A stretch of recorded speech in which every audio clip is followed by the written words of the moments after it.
আসসালামু আলাইকুম আপুরা, কেমন আছো সবাই? আজকে প্লাজোর একটা বেসিক দেখাবো তোমাদেরকে। অনেকেই বলো যে আপু প্লাজো বানালে এটা সমস্যা, সেটা সমস্যা, ওটা সমস্যা। দেখো, প্লাজো কাটিং করার অবশ্যই কিছু রুলস আছে, সেগুলো যদি তুমি ঠিকঠাক পালন না করো তাহলে তো সমস্যা হবে। তা আপু আজকে তোমাদেরকে একটা হাইয়ের রুলস দেখাবো। হ্যাঁ, আমি কিভাবে হাই কাটি। আসলে সবার রুলস তো একরকম হবে না, সবার রুলস সবার সাথে মিলবে না, এটাই স্বাভাবিক। আমার হাই কাটিংয়ের রুলসটা দেখো, অর্থাৎ যতটুকু তুমি যার জন্য নিবে, যে অবশ্যই একটা নির্দিষ্ট পরিমাণ থাকে হাই হাই নেওয়ার, তাই না? তো বেশিরভাগ আপুরাই আমি একটা জিনিস খেয়াল করেছি যে হাইটা এইভাবে কাটে, আমাকে আবার ছবি পাঠায়, বলে আপু আমি হাইটা এইভাবে কেটেছি, এই যে দেখো এভাবে কেটেছি। তা আমার কাছে এই হাই কাটার পদ্ধতিটা ভুল মনে হয়। আমি কিভাবে কাটি দেখো, এখান থেকে ধরে এখানে একটা মাঝখান পয়েন্ট বের করি। হ্যাঁ, ধরো এখানে যদি 14 ইঞ্চি নাও তাহলে 7 ইঞ্চির মধ্যে একটা পয়েন্ট আপু বের করি। পয়েন্ট বের করার পর খেয়াল করো, এই 7 ইঞ্চি থেকে এখানে যতটুকু নিব, এখানে সুন্দর করে এইভাবে একটা শেপ দেওয়ার চেষ্টা করি। দেখতে থাকো, এইভাবে। বুঝতে পেরেছ?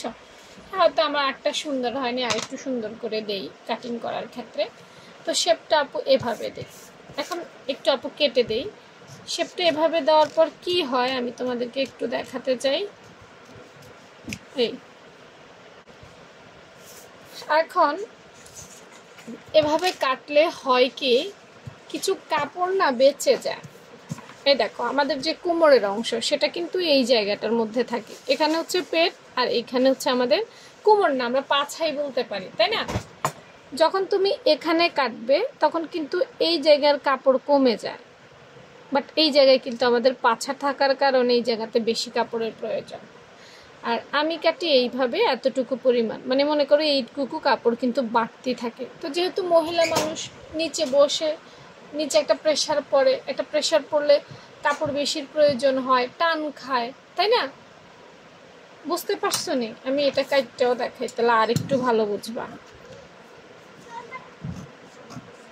এই দেখো, এই এই দেখছো, এই কাপড়টা কিন্তু আমরা ফেলে দিতেছি। যারা ফেলে দাও, সবাই না, সবার কথা বলছি না, যারা ফেলে দাও এটা ফেলে দিচ্ছ, আর আমি এটা রেখে দিচ্ছি। তাহলে কি হয়, দিন শেষে আমাদের নিচে যে বসার সময় টানটা খায়, এটা ফেলে দিলে টান খায়, আর এই জায়গাটা ফেলে না দিলে টান খাবে না। তো তোমরা আসলে কোন পদ্ধতিতে কাটো অবশ্যই রুমাপুকে জানাইও, কারণ এক একজন এক এক পদ্ধতি কাটবে, এটাই স্বাভাবিক। আর রুমাপুর ভিডিওগুলো যদি ভালো লাগে তাইলে ফলো দিয়ে রাখতে পারো। আল্লাহ হাফেজ।